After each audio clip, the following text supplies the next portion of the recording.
நீங்க கேட்டிருந்தீங்க எந்த இடத்துல இன்வெஸ்ட்மெண்ட் பண்ண வேண்டியது வரும் அப்படின்றது பார்க்கலாம்.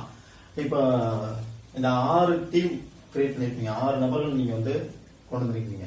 இப்போ 6 மட்டும் இல்லை, இப்போ நீங்க உட்காந்துருக்க கம்பெனி பார்த்தீங்க அப்படின்னா 2 பேர் கொண்டு வர மாதிரி நபர்கள் இருக்கு, நிறுவனம் இருக்கு. ஸோ 3 பேர் கொண்டு வர மாதிரி இருக்கு, 6 பேர் கொண்டு வர மாதிரி இருக்கு.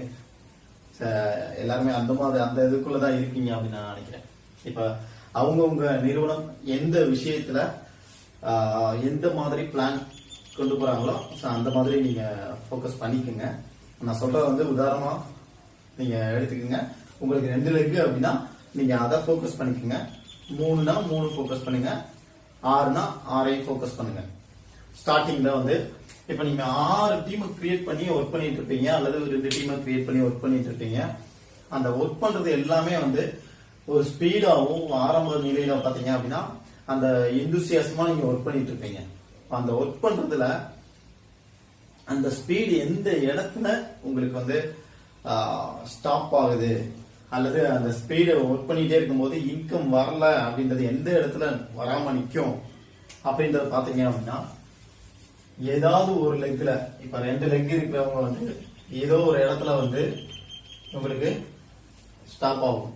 ஏதாவது ஒரு இடத்துல உங்களுக்கு இன்கம் வருது.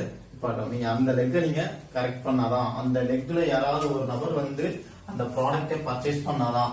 அதே மாதிரிதான் மற்ற எல்லா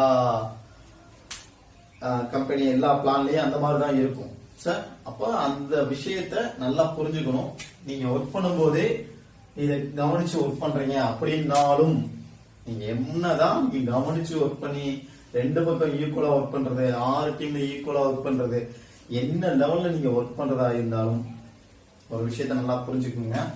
நீங்க ஏதோ ஒரு இடத்துல இன்வெஸ்ட்மெண்ட் பண்ண வேண்டியது இருக்கும்.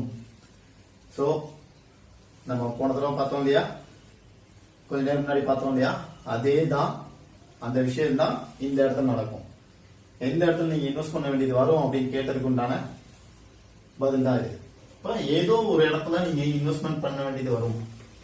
அப்ப அந்த நேரத்துல உங்ககிட்ட அதுக்குண்டான சோர்ஸ் இருக்கணும். இல்ல நான் முன்னாடியே வந்து நிச்சயமா இதுக்கு வந்து நான் ஈக்குவலா ஒர்க் பண்ணிடுவேன், நிச்சயமா கரெக்டா ஈக்குவலா ஒர்க் பண்றத நபரா இருந்தாலும் ஏதாவது ஒரு இடத்துல இப்ப 2 லெக்லயும் நான் சரியா ஒர்க் பண்றேன், 3 லெக்லயும் சரியா ஒர்க் பண்றேன், 6 லெக்லயும் நான் சரியா ஒர்க் பண்றேன்னாலும் அந்த 6 லெக்லயும் நீங்க ஒர்க் பண்ற நேரத்துல ஏதாவது ஒரு இடத்துல ஸ்லோ ஆகும். ஏதாவது ஒரு இடத்துல ஸ்லோ ஆகும்போது அந்த இடத்த நீங்க ஃபில்ஃபில் பண்ண வேண்டியது வரும். அந்த இடத்துல நீங்க தான் செயல்பட வேண்டியது வரும்.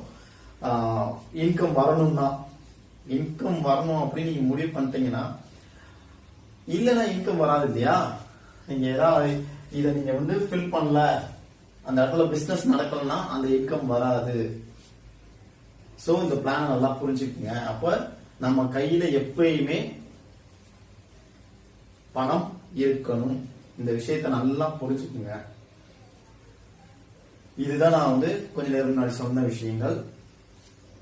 புரிஞ்சிருக்கும் நான் நினைக்கிறேன் இந்த நேரத்துல உங்களுக்கு. அப்ப சோ நான் என்னதான் ஈக்குவலா ஒர்க் பண்ணாலும், நான் சரியா கொண்டு போனாலும், நீங்க எந்த இடத்துல இன்வெஸ்ட் பண்ணணும் அப்படின்னு ஒரு சூழ்நிலை வருது, நிச்சயமா அது வந்து தவிர்க்க முடியாத ஒரு விஷயமா இருக்கும். இப்படிதான் நடக்கும் அப்படின்னு நான் சொல்ல வரல, இப்படிதான் நடந்துகிட்டு இருக்கு. இத நீங்க மறந்துடவே மறந்துடாதீங்க. கையில எப்பயுமே ஒரு